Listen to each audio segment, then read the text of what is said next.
Então, pessoal, caminhando aí para a nossa aula, a gente vai ver que o artigo 3º da Constituição, ele garante, então, essa forma de erradicar, né, essa forma de diminuir a desigualdade social, de diminuir a, a questão de uma sociedade desigual. O outro objetivo da República, né, Federativa do Brasil, é o de garantir o desenvolvimento social. O que significa isso? Que os estados, os municípios e a República, né, eles têm que incentivar o fomento, têm que incentivar a criação de empregos, têm que incentivar a criação da atividade empresária, né, para que ocorra aí o desenvolvimento da nação por completo. Cresça no seu território, mas também cresça de forma livre, né, de forma igual, né, de forma que evite a, a criação de tratamento que vai gerar pobreza, marginalização, desigualdades sociais, né, ou regionais. Porque, por exemplo, a gente fala que existem estados mais desenvolvidos que outros, mas a União, né, ela deve trabalhar para que isso não aconteça, trabalhar para que isso seja diminuído. O, o inciso terceiro do artigo 3º, ele fala da erradicação da pobreza, né, marginalização e redução de desigualdades sociais e regionais. Isso também está totalmente ligado àquilo que foi dito no inciso 1 e no inciso 2º, porque a sociedade, né, ela precisa caminhar de forma justa, né, de forma que não gere discrepância, divergência, né, que não gere desigualdades sociais. O inciso 4, ele vai falar para nós da promoção do bem de todos, sem preconceito de origem, raça, cor, idade e qualquer outra forma de discriminação. Então, pessoal, o mesmo tratamento que vai ser dado para um índio, para um negro, para um pardo, para um amarelo, ele tem que ser dado de forma igual, né? De forma que não gere diferença no seu tratamento, né? Então, esse mesmo tratamento ele tem que respeitar, né, os limites legais. Eu não posso criar, né, distinção porque a pessoa tem uma riqueza maior, porque a pessoa tem um credo religioso. Então, eu não posso fazer com que exista esses determinados tipos de preconceito. Então, pessoal, esses objetivos fundamentais, né, da República e os princípios fundamentais, eles dizem respeito a essa questão, né, de valoração, né, de desenvolvimento da pessoa humana, de erradicação da pobreza.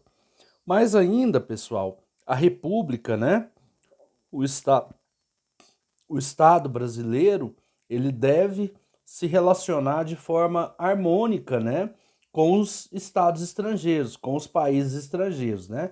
E o artigo 4º, ele vai falar também, né, dos princípios que regem a República do Brasil em relação aos estados estrangeiros, né? A gente vai ver que tem a independência nacional, então o Brasil é totalmente independente dos outros países, né? Prevalência dos direitos humanos, que significa dizer que tudo aquilo que for de direito do homem, né?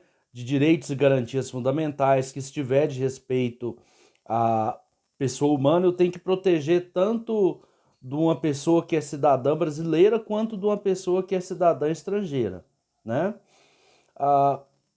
O artigo 4º também fala da solução pacífica dos conflitos, né? Eu tenho que, obrigatoriamente, dentro da República do Brasil, estabelecer formas harmônicas, né? Formas pacíficas, né? De se resolver um conflito, né? E se porventura eu verificar que uma pessoa está sendo perseguida politicamente por um outro país, eu tenho que obrigatoriamente conceder asilo político, né? Então, esses são os princípios, né, da República Federativa do Brasil em relação aos organismos internacionais, aos outros países, né, aos países estrangeiros. Pessoal, o artigo 13 da Constituição, ele vai falar algumas questões muito importantes para nós, que é a questão da língua da República Federativa, o idioma da República Federativa do Brasil e os símbolos nacionais. Pessoal, quando a gente fala de idioma brasileiro, a gente vai ver que o idioma oficial do Brasil é o português, é a língua portuguesa, está lá no artigo 13. Mas também a República Federativa do Brasil, ela é composta de alguns símbolos, como a bandeira, né? A gente tem uma bandeira que foi desenhada, né, para a nossa nação, o hino nacional, né? As armas, né? Então a gente tem as Forças Armadas, tem o Exército, a Aeronáutica, temos também a Marinha, né? E os selos nacionais. Esses selos nacionais, o que que são? São aqueles adesivos, né? Aqueles símbolos que são chancelados nos atos de governo. Então, se o presidente da República faz um decreto, né? Uma resolução, ele chancela aquele ato de governo com um selo nacional. Mas a gente tem aí também a nossa bandeira, né? O nosso hino nacional e que compõe a estrutura da República Federativa do Brasil. Então agora caminhando um pouquinho mais à frente, vamos voltar ao artigo 18, que a gente começou a estudar ele na aula passada, lembra? Então o artigo 18 ele vai falar da organização política administrativa da República Federativa do Brasil. Então, a organização política administrativa da República Federativa do Brasil compreende a União, os estados, o Distrito Federal e os municípios. Então, pessoal, a República do Brasil é a junção desses estados e esses municípios, né? Como a gente já viu na aula sobre federalismo. Mas a gente vai ver que, apesar deles estar reunidos dentro do mesmo território, eles gozam de autonomia. Então, eles têm capacidade própria para instituir suas leis, os seus decretos, a sua forma política, desde que respeite os limites da Constituição. O parágrafo 1º do artigo 18 vai dizer para nós que Brasília é a capital federal. Então, a Constituição Federal de 88, né, estabelece que a unidade, né, que vai centralizar todas as organizações administrativas, todos os atos administrativos, todos os ministérios e secretarias, vai ser a capital federal que tem sede em Brasília. Essa capital federal, ela foi instituída, né, em 1950, né, com a criação pelo então presidente Juscelino Kubitschek, e até então as constituições reproduzem, né, como norma obrigatória que Brasília é a capital federal. Mas antes de 1950, 1940, que foi com a criação de Brasília, a gente tinha como capital federal o município do Rio de Janeiro, a cidade do Rio de Janeiro. Isso vigorou até a construção de Brasília, né? Então, depois da construção de Brasília, todas as constituições que existem no Brasil, né, que já existiram no Brasil, elas estabelecem que a capital federal do Estado brasileiro será o Distrito Federal, que é de Brasília, né? Que é Brasília que vai ser então a capital federal. Pessoal, então caminhando aí no estudo dentro da União, né, da República Federativa do Brasil, a gente vai ver que o artigo 20 da nossa Constituição, ele vai falar o que são os bens da Constituição. O que são os bens da União? Estão dentro da Constituição, né? E eles vão dizer para nós o que são os bens da União. O inciso 1 vai falar que são bens da União aqueles que atualmente lhe pertencem e os que vierem a ser atribuídos. Então, tudo aquilo que já estava nas constituições anteriores, nos textos constitucionais anteriores, eu vou aplicar também como sendo um bem da União, como sendo um bem da República Federativa do Brasil. Já o inciso 2 ele vai falar para nós das chamadas terras devolutas, indispensáveis à defesa das fronteiras, a fortificações e construções militares, vias federais e preservação ambiental definidas em lei.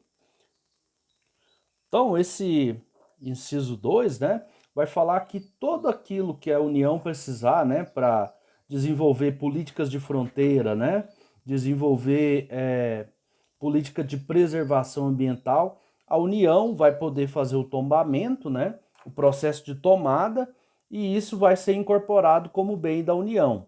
Por exemplo, as terras que estão na fronteira do Brasil, né, do Brasil com os países latino-americanos, essas terras, por exemplo, elas não vão ser terras de particulares, elas vão ser terras da União.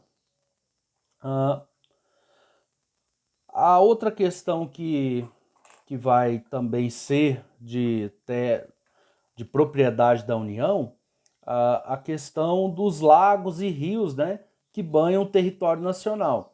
Então, o rio, ainda que seja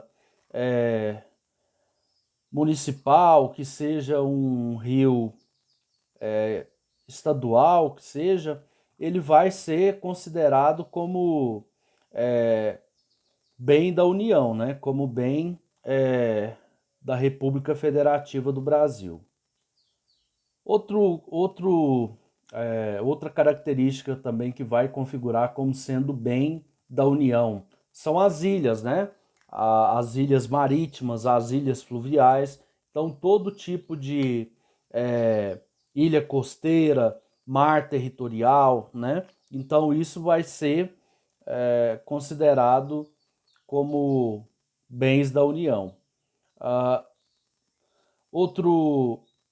Outra característica que é considerada bem da União, aqueles potenciais de energia elétrica. Então, a região, né, que desenvolve atividade de energia elétrica, né, isso também vai ser considerado como sendo bem da União. Os recursos minerais também, né, vão ser considerados como bens da União. E aquelas terras que são ocupadas por reservas indígenas. Então, aquelas terras que são ocupadas no Alto Xingu, em reservas indígenas, essas terras também vão ser de domínio da União. Essas terras elas vão ser então de propriedade da República Federativa do Brasil. Então, pessoal, isso vão ser os chamados bens da União. Agora vamos mudar o foco um pouco. Até aqui nós estudamos as características principais da República Federativa do Brasil, né? Nós vimos os objetivos fundamentais, vimos os princípios fundamentais e o que constitui como fundamento da República. Falamos também da capital do Brasil, né? Da capital federal. Falamos dos símbolos da República, né? Que são alguns elementos como o hino nacional, como os selos nacionais, né? E também a bandeira nacional. E falamos também dos chamados bens da União. Esses bens da União, eles são aquilo que a União vai ter domínio, né? Aquilo que vai ser de competência de domínio da União, né? A gente falou que são as terras devolutas, né? Que compõem a fronteira, as ilhas fluviais. Nós falamos também do mar territorial, né? E aquelas terras que produzem energia elétrica. Agora, para a próxima parte, para o próximo vídeo, a gente vai estudar o que são as competências da União. Isso que a gente vai estudar no próximo vídeo. Eu aguardo vocês até o próximo vídeo.